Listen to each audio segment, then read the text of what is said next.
नमस्कार, आप सभी का हमारे चैनल पर स्वागत है। साथ ही आप देख रहे हैं क्रांति टुडे। सीधी बात पे आज बात करेंगे लॉकडाउन में कितनी शिक्षा प्रभावित हो रही है। कैसा है समय समय पर अनुच्छेदों के द्वारा शिक्षा में परिवर्तन मिलाया गया ताकि हर एक वह गरीब या छोटे बच्चे को भी शिक्षा मिल सके जो उसका अधिकार है। 2000 अनुच्छेद 86 के तहत 2000 में शिक्षा को मौलिक अधिकार बना दिया गया था ताकि हर एक बच्चे को शिक्षा मिल सके, चाहे इतना गरीब हो या अमीर हो, सभी को समानता शिक्षा का अधिकार दिलाया गया था।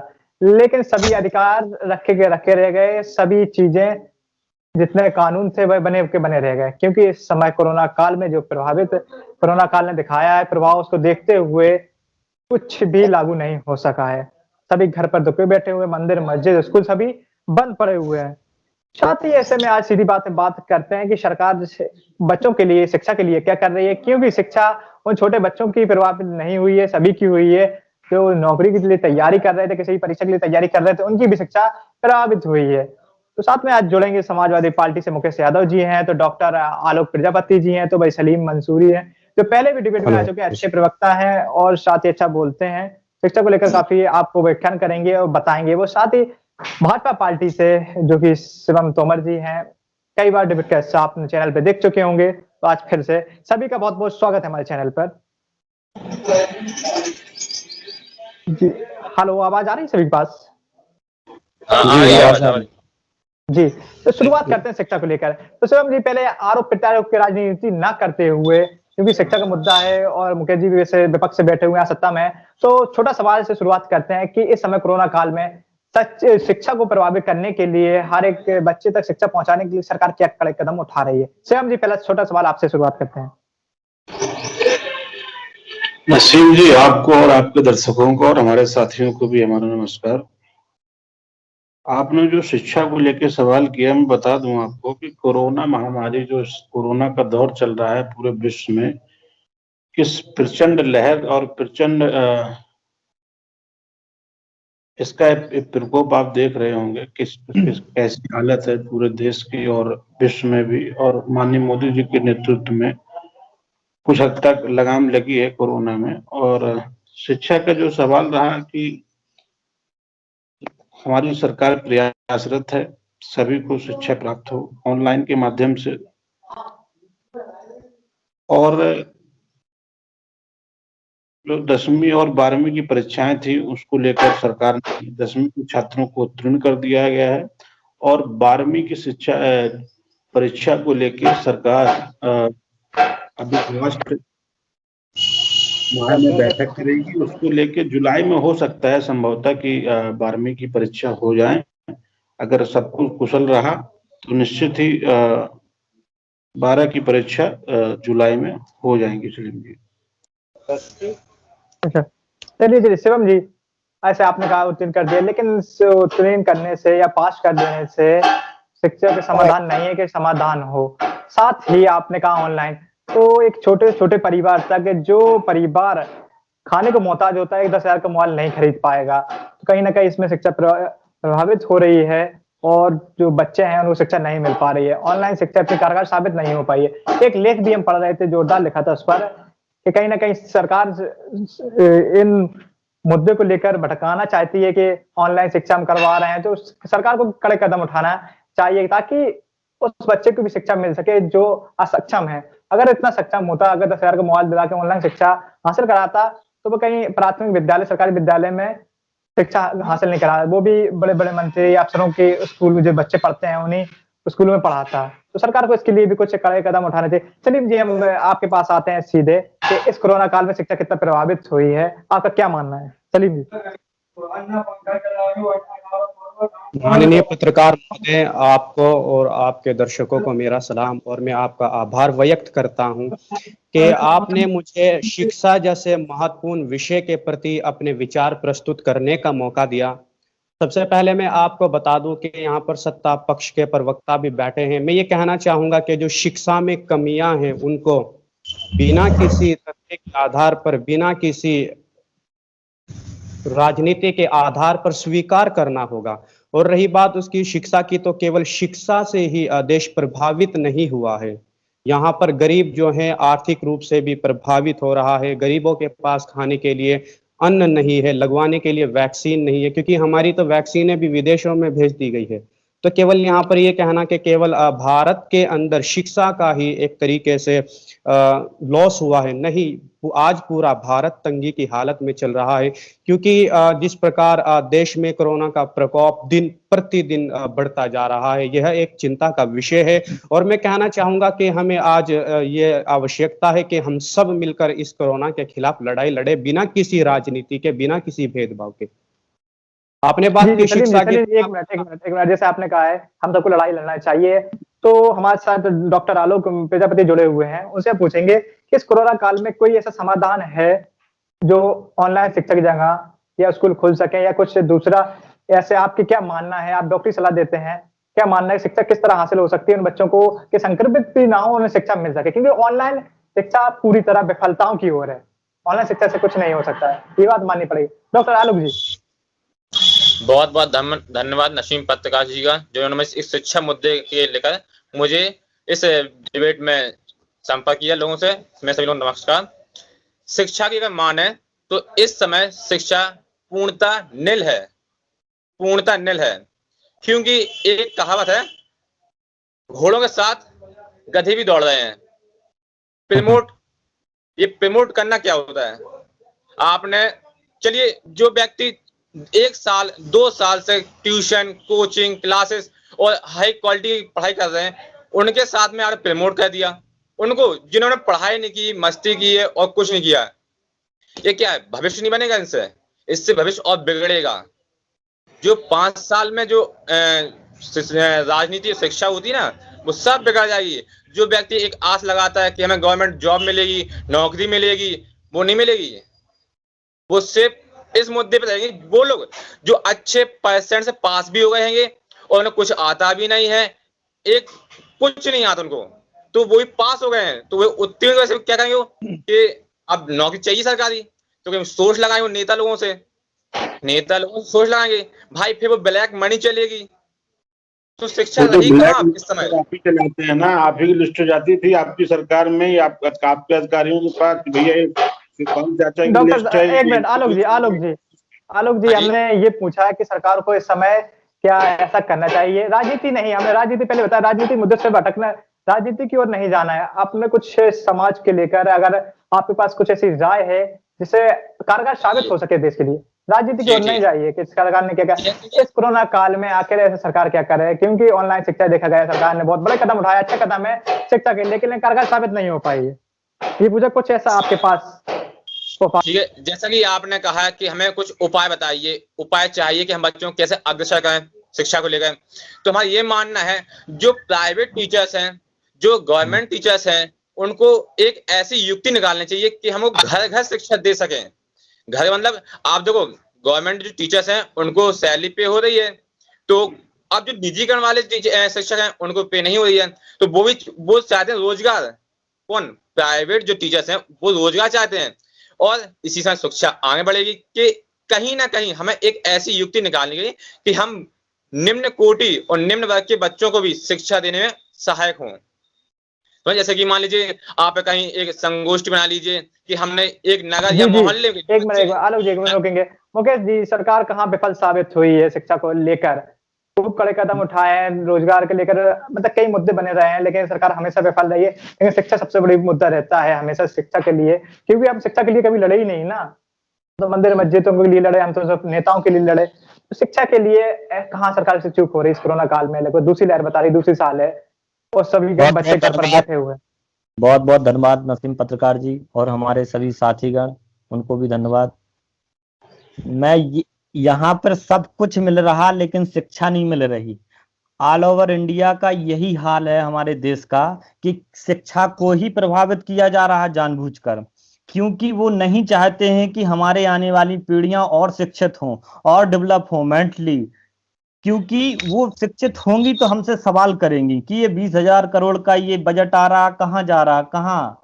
क्योंकि उनका ट्रस्ट है, वही अध्यक्ष हैं, वही खर्च करने वाले हैं, भाजपा के कार्यालय बनने हैं हर जिले में, हर मुख्यालय पे। ये सवाल हमारी पीढ़ी करेगी आगे। गांव में जो एमडीएम चलता है, मिड डे मील चलता है, उनसे पूछिए वो लोग क्या कर रहे होंगे आज। प्राइमरी जूनियर का जो विद्यालय खुले हुए हैं गाँव में, वो उनके बच्चे क्या कर रहे होंगे? गांव की जो पीढ़ियां हैं, न्यू जनरेशन, उनकी पढ़ाई कहाँ हो रही है प्रभावित, बताइए। वहां तो वो जो जानते थे वो भी भूल गए हैं, वो उनके पास नहीं है एंड्रॉइड फोन, स्मार्टफोन। आज हमारे गांव को डेवलप करना, अगर हमारा गांव स्मार्ट होगा तभी हमारा शहर स्मार्ट होगा। क्योंकि बीजेपी की मानसिकता हमेशा से रही है गुलामी कराने की। वो चाहते हैं कि हम गुलाम बने।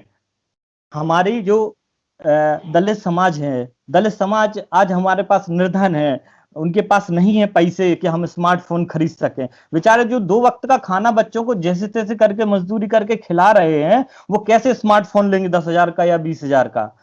मैं आपकी चैनल के माध्यम से कहना चाहता हूं कि आज हमारा देश 20 साल पीछे चला गया है मोदी जी के और माननीय योगी जी के। हमारे मुख्यमंत्री जी ऐसा काम कर रहे हैं, वो नहीं चाहते जो अंग्रेजी शासन में आज तक चलता आया वही आज उनने कायम कर दिया, अपने सारे नियम लागू।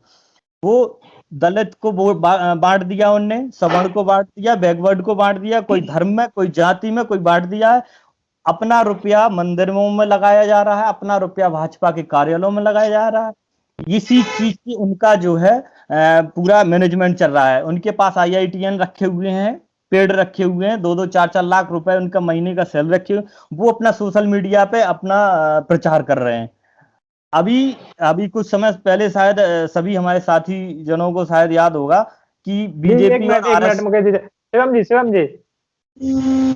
जी जी आरोप लग रहा है, कैसे खारिज करेंगे? पहले तो मैं स्पष्ट कर दूं, जो हमारे पाकिस्तानी समाज सेवी बैठे हुए हैं सलीम भाई, इनको मैं बता दूं कि देश में अब कोरोना की स्थिति बहुत लो हो चुकी है, बहुत डाउन हो चुकी है, और कोरोना अब बिल्कुल निचले स्तर पे है। 1 मिनट पत्रकार पहले 4 लाख के ऊपर आंकड़े जा रहे थे, अब वो करीब 1.5 लाख से 2 लाख के बीच में रह रहे हैं। ये सलीम जी नहीं बता रहे हैं, ये हमारे मुकेश यादव जी बैठे हैं समाजवादी पार्टी से, उन्होंने सवाल आपने किया था कि कोरोना को लेकर उनको बता दूं। उसके बाद हमारे जो साथी बैठे हैं उन्हें बता दें कि आपकी सरकार में किस प्रकार से परीक्षाओं का धंधा होता था, पेपर लीक होते थे, किस प्रकार से नकलबाजी होती थी, किस प्रकार से आप लोगों ने छात्रों को निल कर दिया है, क्योंकि उन्हें लगता था कि माननीय मुखिया बैठे हुए हैं और 2-4-5 हजार की जो टिप होती थी वो देके अभी योगी जी की सरकार में कितने पेपर लीक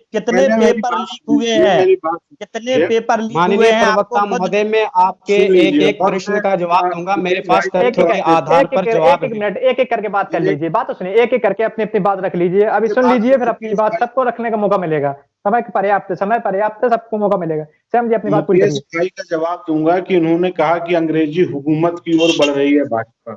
इन्हें बता दो कि इन्हीं जैसे लोगों की सरकार जो पिछले 60 साल में रही, राज्य किया देश में, जिनके कपड़े लंदन धुलने जाते थे, जिनकी सिगरेटें लंदन से आती थी, वो क्या गुलामी नहीं थी?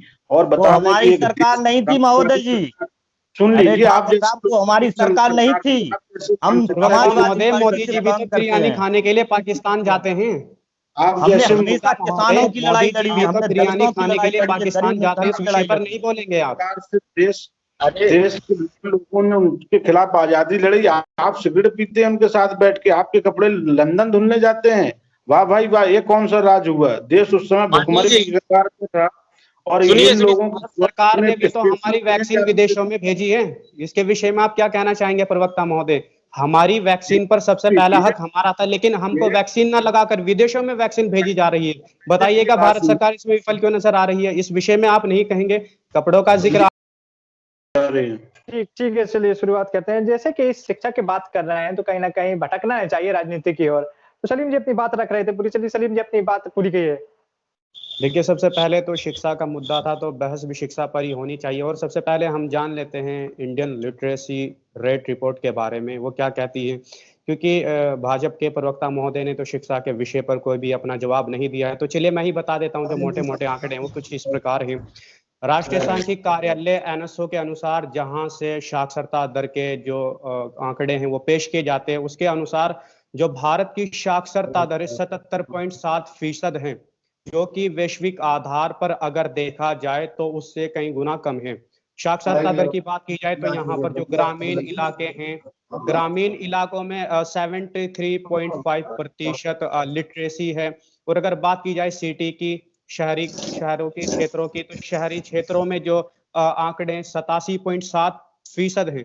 पुरुषों की साक्षरता दर की अगर बात यहाँ पर की जाए तो 84.7% यहाँ पर पुरुषों की साक्षरता दर है। और अगर वही बात की जाए महिलाओं की साक्षरता दर की तो 70.3% है। यहाँ पर आपको देखने के लिए मिल रहा होगा, जो भारतीय जनता पार्टी नारी के संरक्षण की बात करती है, नारी को आगे ले जाने का प्रयास के बात करती है, वहां पर 70.3% है। ये मैंने केवल आपको राष्ट्रीय स्तर के आंकड़े बताए हैं। अभी थोड़ा सा आगे चल लेते हैं, जहां पर भाजपा का शासन है। उत्तर प्रदेश की बात हम कर लेते हैं, वहां की जो साक्षरता दर है, वहां की साक्षरता दर कितनी है, तो जो उत्तर प्रदेश की साक्षरता दर है 73% है, क्योंकि वहां पर माननीय योगी आदित्यनाथ जी का शासन चल रहा है, भारतीय जनता पार्टी का शासन चल रहा है, जो कि सबका साथ सबके विकास की बात करते हैं। उसके बाद बात कर लेते हैं बिहार की। बिहार में गठबंधन की सरकार है, जो बिहार की साक्षरता दर है 70.9% वहां की साक्षरता दर है। अब बात कर लेते हैं गैर भाजपा शासन राज्यों की, जहां पर भाजपा की सरकार नहीं है। केरल की हम बात करते हैं तो केरल की साक्षरता दर है 96.2%,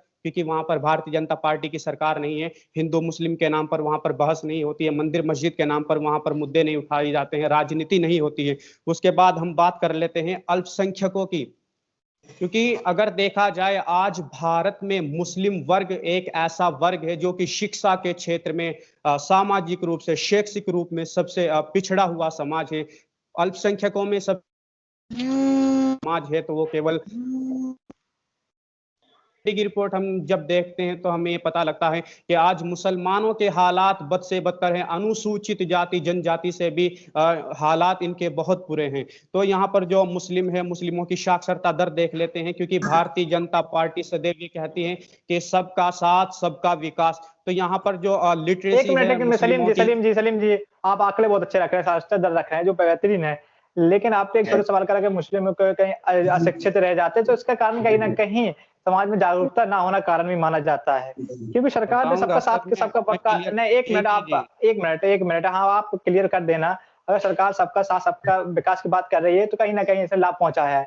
आज भाजपा सरकार में कई मदरसों और आपसे याद आया, सुन लीजिएगा। माननीय योगी आदित्यनाथ महोदय एक शो का हिस्सा थे, एक शो में बहस कर रहे थे, तो उनसे जो पत्रकार महोदय थे वो पूछते हैं कि आप सलमान खान के बारे में क्या कहना चाहते हैं।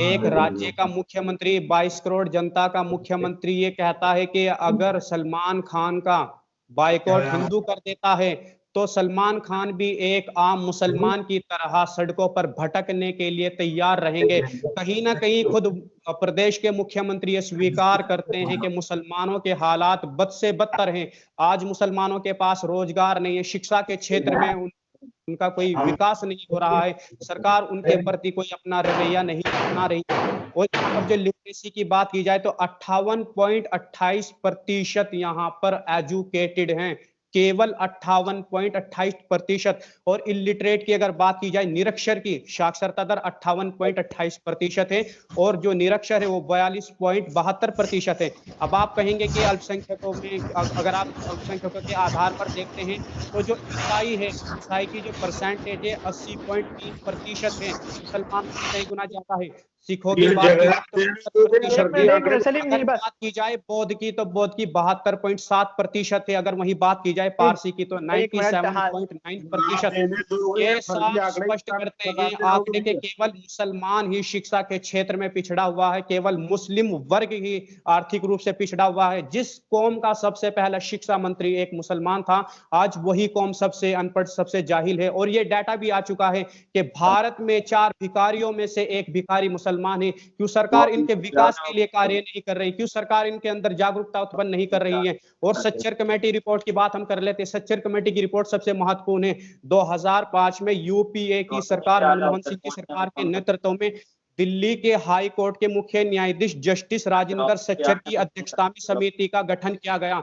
403 पेज की ये रिपोर्ट थी, जिसमें 30 नवंबर 2006 को लोकसभा में पेश किया गया। इस रिपोर्ट के अनुसार ये कहा गया कि मुसलमानों के हालात अनुसूचित जाति जनजाति से भी खराब हैं।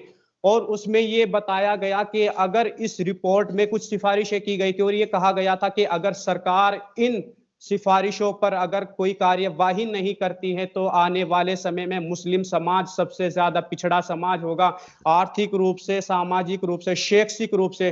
और इसमें कुछ इस प्रकार की जो सिफारिशें की गई थी, मैं आपको पढ़कर बताना चाहूंगा, क्योंकि बीजेपी के प्रवक्ता महोदय तो नहीं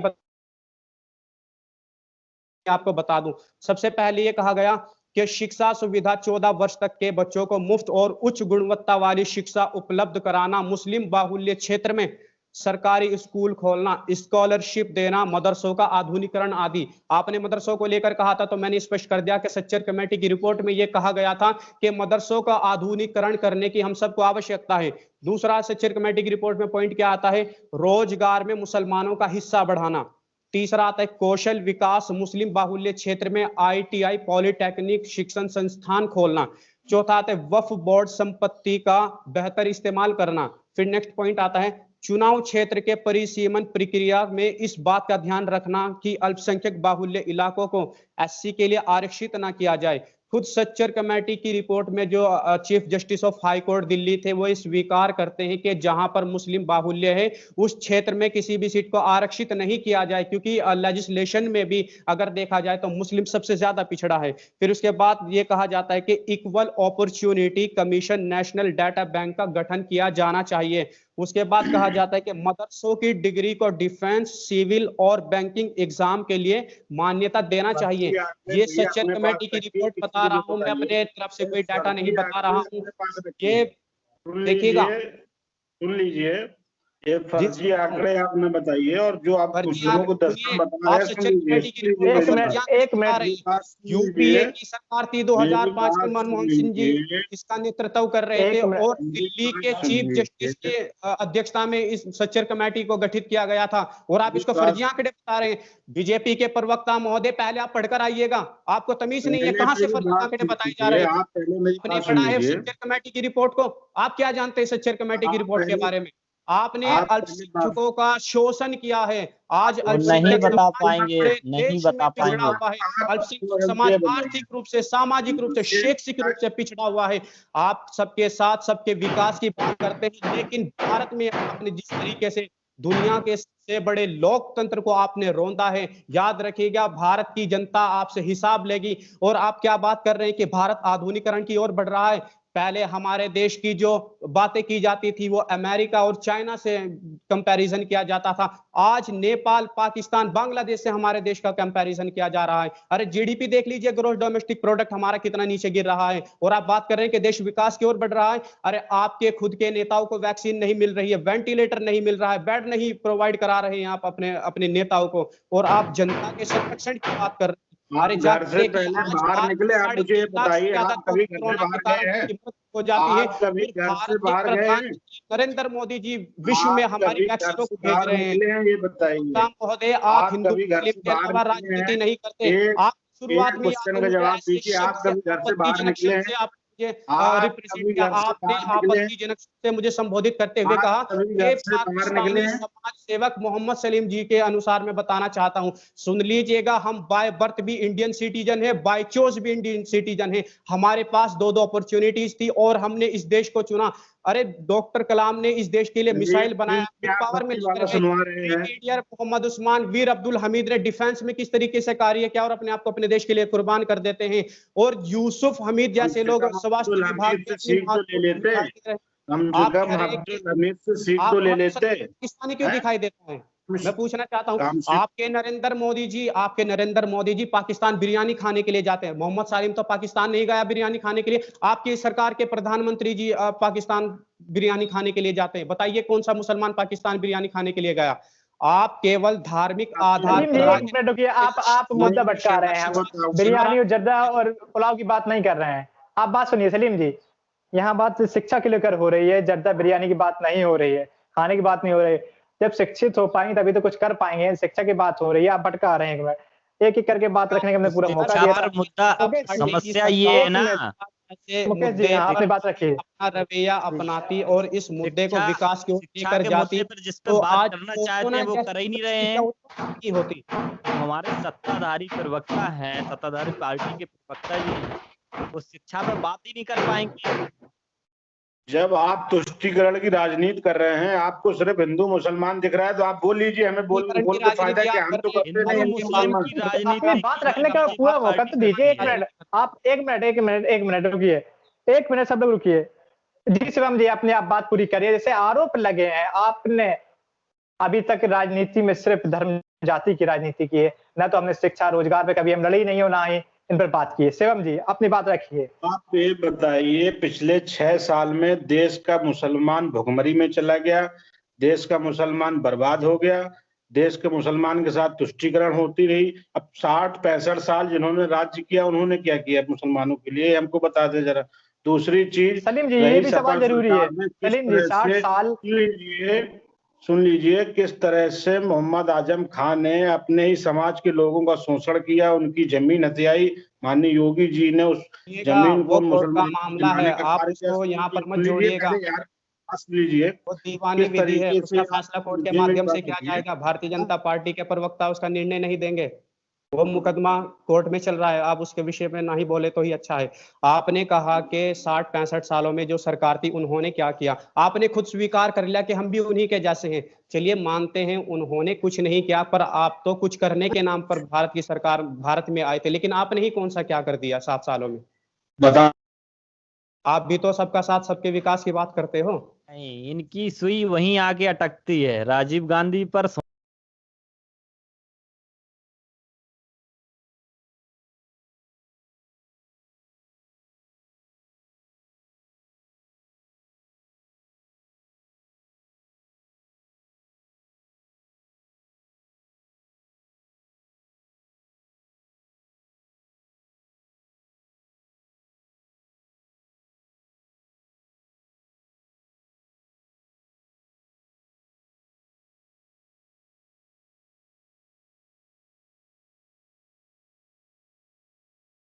आप करिए विदेशी क्या काम हो रहा है, आप प्रशंसा की जरूरत नहीं, विश्व प्रशंसा कर रहा है इस बात की। WHO प्रशंसा कर रहा है, पूरे देश की जनता जान रही है। आप घर में रहिए, सेफ रहिए और राजनीति करते रहिए। WHO ने सिद्ध करके दिया है, आप अगर पढ़े लिखे होंगे महोदय जी, तो WHO ने बोला है कि विश्व में सबसे ज्यादा वर्तमान की स्थिति हिंदुस्तान की खराब है कोरोना के कारण।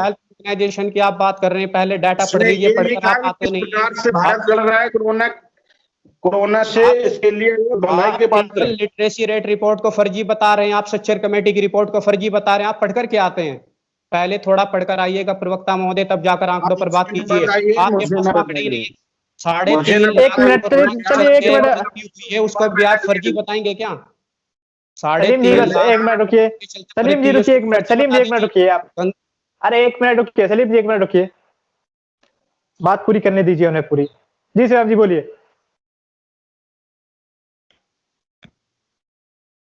सलीम जी आवाज आ रही है? हेलो शिवम जी की शिवम आवाज जी। नहीं आएगी क्योंकि आंकड़ों पे बोल नहीं पाएंगे, वो मजबूरी है उनको, या तो डेटा ऑफ करना पड़ेगा। सलीम जी हेलो। एक बात और बताना चाहूंगा। जी जी अपनी हेलो। बात रखिए पूरी। हाँ जी अपनी बात रखिए। जिस प्रकार से हमारे मित्र आरोप लगा रहे हैं, मुसलमान के साथ तुष्टीकरण हुआ, मुसलमान गरीब हो गया, मुसलमान भुखमरी की कगार में, ऐसी ये कहीं डाटा कोई बताते हैं, मैं नहीं सुन बता लीजिए, रहा। जितने यार पहले मेरी बात सुन लीजिए, जितना आज ज्यादा भारत में 4 भिखारियों में से एक भिखारी विशेष समुदाय का है, ये भी जान लीजिएगा आप। केवल 32 से 40% एम्प्लॉय है, बाकी के 60% अनएम्प्लॉय हैं। उस पर भी ध्यान दे लीजिए थोड़ा सा। आप ही बोल लीजिए, सुनते रहेंगे हम। सलीम जी अपनी बात पूरी करिए, एक मिनट सलीम जी अपनी। सलीम जी आप थोड़ा साइलेंट रहना है, आप सलीम जी थोड़ा बात सुनिए, पहले पूरी बात हो जाने दी। नसीम जी, कहीं कोई किसी प्रकार का सरकार में भेदभाव नहीं हो रहा है, और पिछले 60 सालों से जिन सरकारों ने राज्य किया, उन सरकारों ने मुसलमानों की स्थिति खराब की है। और शायद ही हमारी सरकार जब से बनी, माननीय मोदी जी की या प्रदेश में योगी जी की, उसके लिए अलग से मंत्रालय को अलग से बजट दिया जा रहा है, अल्पसंख्यक मंत्रालय को। और हज यात्रा जो हुई उसमें सऊदी से अच्छे संबंध के चलते हज यात्रियों की भी संख्या बढ़ी। दूसरी चीज, इस प्रकार जो यूनिवर्सिटी माननीय आजम खान साहब की जो बनी थी इनके उसमें जौहर यूनिवर्सिटी लीजिए, जिन मुस्लिम लोगों की वहां प्रॉपर्टी थी उसे जबरन कब्जा किया गया सपा सरकार में गुंडई के चलते। ये इनके सामाजिक नेता थे। और लेकिन माननीय जब योगी आदित्यनाथ जी की सरकार बनी उसके बाद उसमें बुलडोजर चला और उन गरीब मुसलमानों का हक दिलाया और उनकी जमीन इसका वापस जवाब दूंगा, लौटाई। इसका जवाब मेरे पास है। आपने एक ऐसे शिक्षण जरूरत संस्थान नहीं को है तोड़ा जो है बता जिसके चलते सुनिए। लाखों बच्चे शिक्षा ग्रहण करते। सरकार उस यूनिवर्सिटी को अपने अंडर में ले लेती, कैप्चर कर लेती और जिन व्यक्तियों की संपत्ति थी उनकी भरपाई अपने खर्चे से कर लेती। कम से कम भारत की एक शिक्षण संस्थान को तो नहीं ढाया जाता, कम से कम एक शिक्षण संस्थान को तो बचाया जा सकता था, लेकिन आपने तो वो भी मौका खो दिया।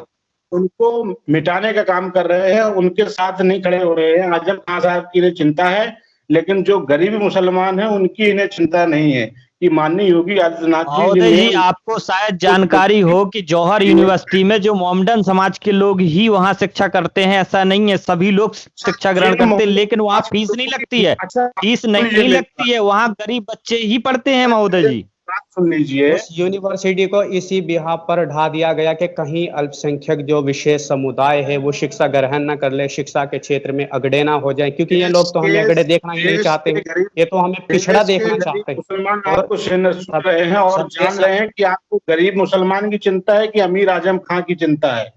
देश के गरीब मुसलमान समझ रहे हैं आपकी ये तुष्टिकरण की राजनीति। लीजिएगा, सुन लीजिएगा, मैं कोई मेंबर ऑफ लेजिस्लेटिव असेंबली नहीं हूँ, मेंबर ऑफ पार्लियामेंट नहीं हूँ। हम लोग अडानी अंबानी के गुलाम नहीं है, अडानी अंबानी के गुलाम नहीं है, क्योंकि जनता ने सरकार को चुना है। चिंता सरकार को करनी होगी, सरकार को संरक्षण देना होगा, सरकार को शैक्षिक आधार पर आगे लेकर आना होगा। लेकिन सरकार पूर्ण रूप से विफल नजर आ रही है। बता दीजिए, आपने उत्तर प्रदेश में कितनी सीटें थी? आप अल्पसंख्यकों की बात करते हैं, उत्तर प्रदेश के चुनाव में कितनी सीटें आपने हम लोगों को दी?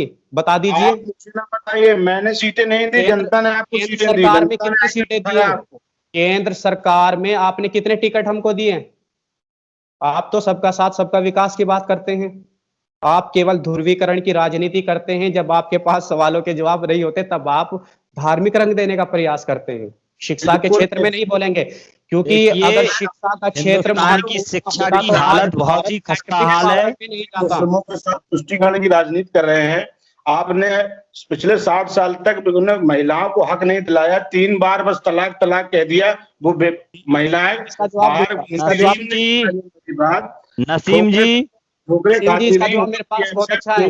नसीम जी, इसका जवाब मेरे पास बहुत अच्छा है। बहुत अच्छा प्रश्न पूछ लिया इन्होंने। इन्होंने कहा कि आपने महिलाओं को समान, आपने कहा कि महिलाओं को आपने समान सम्मान नहीं दिया है। आप अनुच्छेद 14 की बात कर रहे हैं, ठीक है, आपने मुस्लिम महिलाओं का संरक्षण किया ट्रिपल तलाक को बैन करके, लेकिन वही मुस्लिम महिलाएं 50% देश में ऐसी है जो आज तक स्कूल नहीं गई। आप शिक्षा के क्षेत्र में मुस्लिम महिलाओं को आगे लेकर क्यों नहीं आती? आप उनको बेस्ट अपॉर्चुनिटी क्यों नहीं देते? आप उनको रिजर्वेशन क्यों नहीं देते? शिक्षा के क्षेत्र में स्कॉलरशिप क्यों नहीं देते? आप राजनीति करते हैं। हालत दयनीय है। आप पढ़ लीजिए जाकर रिपोर्ट। मैंने आपको लिटरेसी रिपोर्ट बताया इंडियन की। आप सलीम जी, संरक्षक मुखिया थे जो सपा सरकार के या अन्य दलों के जो मुखिया संरक्षक सरकार की बात नहीं कीजिए, आप अपनी सरकार की बात कीजिए। शिक्षिका के नाम पे 5 जगह वेतन उठ रहा था। ये शिक्षा व्यवस्था थी। ये शिक्षिका के नाम से 5 जगह वेतन उठ रहा था। ये आपकी बर्बदी है। आपको जानकारी हो जानी चाहिए। उसको उसकी सजा मिली है, उसको सस्पेंड कर दिया गया है, प्लस उससे रिकवरी भी की गई है। सस्पेंड आपने किया? उससे रिकवरी की गई है, उसको सस्पेंड कर दिया गया है। आपको जानकारी होनी चाहिए Tomar ji. I am student of law, मैं विधि का छात्र हूँ। मैं आपको बता दूं। और सुनिए, आपकी कोरोना भी शिक्षा मुद्दा केवल शिक्षा है तो आप हिंदू मुसलमान मत करिए। यहाँ पर मुद्दा शिक्षा है तो शिक्षा की सुनिए। यहाँ पर केवल जो है क्लासें नहीं चल रही हैं, फीस वसूली हो रही है हर महीने। प्राइवेट स्कूल अपने मनमानी से अब गार्जियन से बच्चों से फीस वसूली कर रहे हैं। कोई शिक्षा समुदाय को छोड़ दीजिएगा। जिस समाज का सबसे पहला कानून मंत्री था, आज वही समाज न्याय पाने के लिए दर दर भटक रहा है।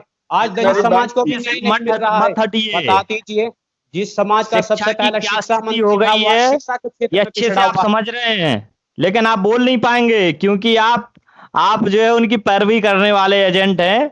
आप बीजेपी की पैरवी करिए, लेकिन मुद्दा आप शिक्षा मुझे ना रखिए। आप हिंदू बताइए मुसलमान में समाजवादी बात मत दलाल जो अटकाइए। समाजवादी आप दूसरे टुकड़े आप आज केवल हैं, मुझे हिंदू मुसलमान बताइए, की मुझे बात आप करके मुद्दे बताइए। से भटका रहे हैं। सुन लीजिए, और मैं बता दूं किस तरीके से मुस्लिम तुष्टीकरण और मुस्लिम जो इनके नेता है।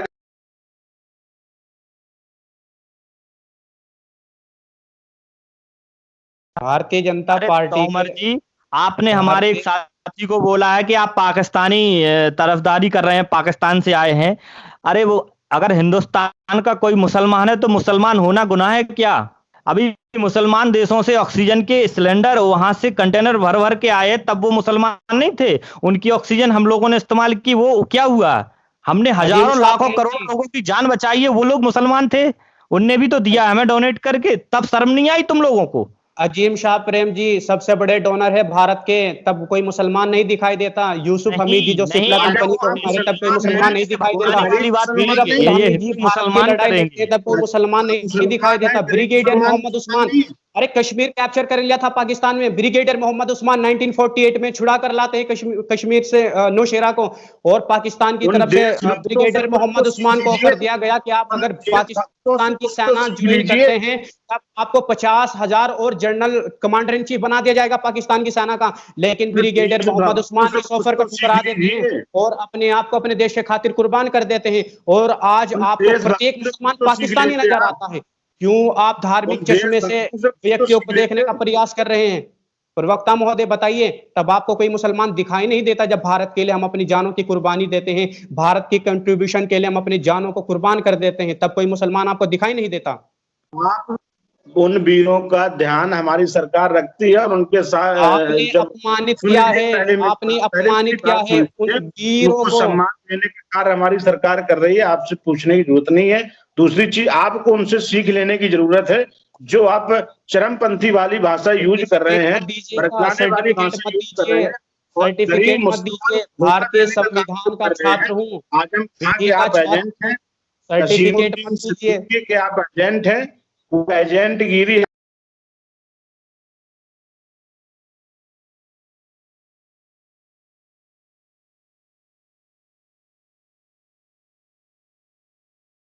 आप आजम खान साहब की चमचागिरी करिए आप, और जो गरीब मुसलमान हैं उनको हक दिलाने का हमारी सरकार काम कर रही है और करेगी। हम उनके अरे साथ खड़े हैं। सरकार आपने आपकी आपके सरकार हक क्यों नहीं बदले की दिला रही भावना है? से काम कर मॉब रही है। लिंचिंग जैसी, सुनिएगा, आप मॉब लोग तो लिंचिंग क्यों आवाज बढ़ कुचल रही है? रहे हैं, गरीब की मुसलमानों आवाज से दबा रहे हैं, क्यों बढ़ गरीबों रही को है? बढ़ा नहीं रहे हैं, गरीबों को सेवाएं नहीं दे रहे हैं, कोई हमारे योजना नहीं दे रहे हैं। आप मुसलमानों लोग से गरीबों कराते को हो कुचल आप। रहे हैं, शिक्षा के मंदिरों को कुचल रहे हैं।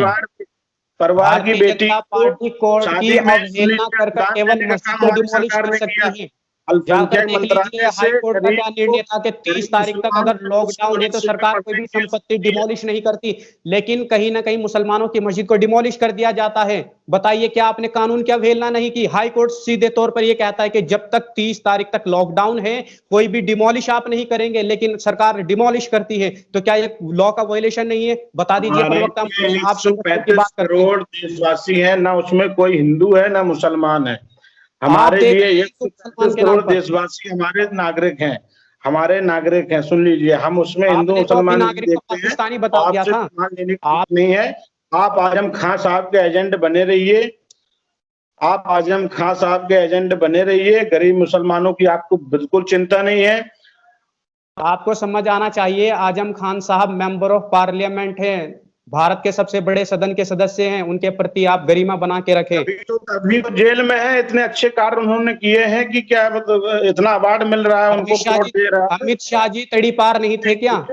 योगी जी पर मुकदमे नहीं लगे थे क्या? दे दीजिएगा जवाब। गरीब मुसलमानों का हनन करने का काम किया, उनका दमन करने का काम किया, उन्हें कुचलने का काम किया। उन गरीब मुसलमानों के साथ हमारी सरकार खड़ी है और उनको न्याय दिलाया हम लोगों ने। ये हमारे लिए एक सम्मान की बात है। गरीब मुसलमानों के साथ सरकार खड़ी है, धरातल पर तो कुछ दिखाई ही नहीं दे रहा है। धरातल पर दिखा दीजिए प्रवक्ता महोदय, मुझे तो कोई ऐसा नहीं दिखाई दे रहा कि सरकार ने ऐसी योजनाएं चलाई हैं। आप रामपुर जाइए, वहां पता करिए जिन गरीब मुसलमानों का शोषण हो रहा था उनको न्याय दिलाने का काम भाजपा सरकार ने किया है कि नहीं आप किया है। आजम खान साहब के प्रवक्ता हैं या भाजपा के प्रवक्ता हैं? आप सत्ता पक्ष के प्रवक्ता हैं, हम आपसे सत्ता पक्ष के माध्यम से सवाल पूछ रहे हैं। अगर आपके पास सवाल नहीं है, अगर आप विफल होते नजर आ रहे हैं तो कह दीजिए साफ साफ कि हमसे सरकार नहीं संभल रही है, सरकार विफल होती नजर आ रही है, इस्तीफा दिला दीजिए मोदी जी का, कोई बेहतर अपॉर्चुनिटी ढूंढ लेंगे। सरकार पर फेल हो चुकी है मोदी सरकार। दलितों का शोषण सबसे ज्यादा भारत की सरकार में हो रहा है, तरह से मोदी सरकार, जनता पार्टी की सरकार में दलितों का भी शोषण हो रहा है। बता दीजिए दलितों को मंदिर में जाने पर मार दिया जाता है। अगर दलित मंदिर में जाता है तो मंदिर छूट हो जाता है। एक मिनट बात सुनिए। सब नागरिक सुना है तो भाजपा सरकार है कि दलित को। शिवम जी एक मिनट रुकिए, शिवम जी रुकिए एक मिनट, शिवम जी एक मिनट रुकिए, शिवम जी आप बात सुनिए, शिवम जी एक मिनट रुकिए। मुकेश जी अपनी बात रखिए। आपके सरकार के जिस तरह आजम खान पे आरोप लग रहे हैं, आपकी सरकार से ताल्लुकात रखते हैं, आपकी पार्टी के सदस्य हैं, क्या आजम खान ने इतने कांड किए हैं कि आज जेल में है? क्या इस काम के क्योंकि वो एक सदस्य है पार्लियामेंट के, जैसे हमारे सहयोगी बैठे हुए हैं और बता रहे हैं, और भाजपा के प्रवक्ता आरोप लगा रहे हैं। हाँ नसीम जी, माननीय आजम खान साहब ने मुसलमान समाज के लिए ही नहीं, बाकी पिछली सरकार में, हमारी सरकार में नगर विकास मंत्री रहे हैं। उनने इतना बजट दिया है कि मैं यहाँ उरई नगर पालिका का वर्तमान में सभासद हूँ। जो पूर्व में बीजेपी के सभासद हैं वो भी कहते हैं कि इतना बजट आया था पिछली सरकार में कि हम लोग काम कहीं रह नहीं जाता था, कि जहाँ जो सड़क रह नहीं गई हो कि बनाने के लिए सारी सड़कें, सारा वार्ड मोहल्ला हम लोगों ने चकाचक बिल्कुल बना के कंप्लीट किया था। तो क्या ये मुसलमानों के लिए दे रहे थे? नहीं, वो सब सर्व समाज के लिए बजट दे रहे थे।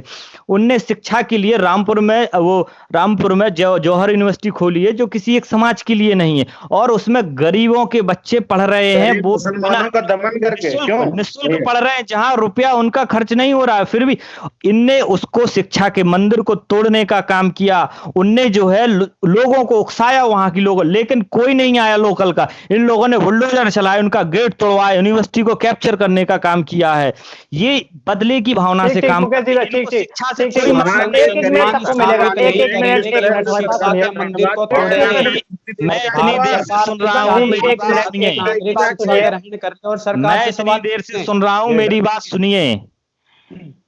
एक मिनट सब लोग बात सुनिए, एक मिनट सबको मिलेगा, एक मिनट। लास्ट सवाल चल रहे हैं, बस कुछ समय रह गया हमारे पास, बस लास्ट सवाल रखा। मुकेश जी अपनी बात पूरी रखिए जल्द से जल्द, 1 मिनट के अंदर। यहाँ पर मुद्दा शिक्षा है आज का, तो यहाँ देखिए कि क्लासें नहीं चल रही हैं, लेकिन प्राइवेट स्कूल वाले फीस वसूली कर रहे हैं। जो गरीब लोग हैं, जिनकी दिहाड़ी मजदूरी है, वो अपने अच्छे स्कूलों में पढ़ाने की कोशिश करते हैं बच्चों को, तो वो लोग आज मजदूरी नहीं कर पा रहे हैं। वो लोग फीस कहाँ से देंगे बताइए?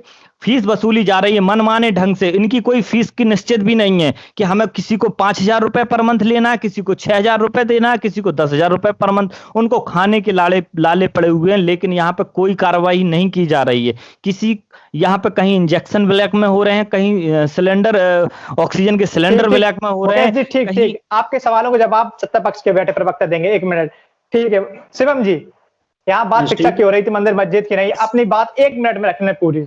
नसीम जी, जैसे हमारे मित्र ने प्रश्न किया कि स्कूल की फीस वसूली जा रही, माननीय मुख्यमंत्री ने साफ आदेशित कर दिया है, ना तो कहीं किसी प्रकार की फीस ली जाएगी, ना ही कोई वाहन किराया लिया जाएगा। इस कोरोना काल में, महामारी के दौर में इन सब चीजों को माननीय योगी आदित्यनाथ जी ने साफ कह दिया है कि ना ही किसी स्कूल से को फीस दी जाएगी, ना ही किसी अभिभावक से फीस ली जाएगी, और ऐसा करते कोई पाया जाता है तो उसके खिलाफ कड़ी कार्रवाई की जाएगी। जी सलीम जी, अपनी बात 1 मिनट में पूरी रखिए, 1 मिनट मिलेगा, जिसका जवाब हमारे प्रवक्ता जी देंगे। 1 मिनट, लास्ट सवाल। बिल्कुल बिल्कुल, देखिएगा 2006 में जब लोकसभा में शिक्षा कमेटी की रिपोर्ट दी गई थी, तो उसमें स्पष्ट कर दिया गया था कि मुसलमानों के हालात बद से बदतर हैं। अगर सरकार इनके लिए कोई कार्यवाही नहीं करती, इनके विकास के लिए कोई योजना नहीं चलाती, तो ये आने वाले समय में और ज्यादा पिछड़ जाएंगे। रही बात IAS IPS की, तो भारत में केवल 3.46% मुस्लिम IAS IPS हैं 100 में से, और UPSC एग्जाम में पास हुए जो 5,162 में से 160 मुस्लिम प्रतिभागी रहे, और IAS IPS में 8,417 में से 260 केवल मुस्लिम हैं। तो कहीं ना कहीं ये दिखाई दे रहा है कि मुसलमान शिक्षा के क्षेत्र में पिछड़ा हुआ है और हर 4 भिखारियों में सलीम से जी, एक आपकी बात भिखारी पूरी हुई। भारत का मुसलमान है। आपका हम सवाल बता देते हैं, 1 मिनट। हमारे प्रवक्ता जी बताएंगे, भाजपा प्रवक्ता बैठे हैं, आपने इसे कहा कि मुस्लिम का तुष्टिकरण हो रहा है, कि मुस्लिम को पीछे रखा जा रहा है शिक्षा से। ठीक है, आपका यही सवाल था ना, कहीं ना कहीं मुस्लिमों के साथ आयत हो रहा है शिक्षा को लेकर। जी शिवम जी, इनका जो सवाल है उसका जवाब 1 मिनट में जल्द से जल्द। सलीम जी का सवाल तो उन लोगों से होना चाहिए जिन लोगों ने 60 साल तक देश में राज किया। ये उनकी व्यवस्था है कि उस लायक मुसलमान को क्यों नहीं बना पाए, वो IAS IPS क्यों नहीं बन पाए।